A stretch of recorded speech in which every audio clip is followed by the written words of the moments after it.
Major okele Soma hako ikele sunya ni me Loti lato ya te lo mu kuro hoko Pene damu da kula bawo go weta Kai hako meta sakura la bawa lia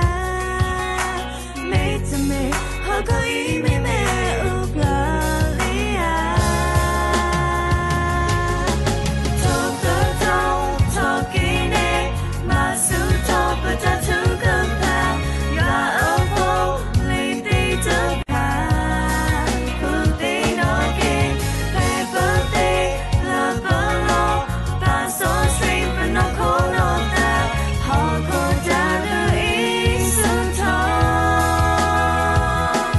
To take a leak and not to leave Ya book a sound of what you can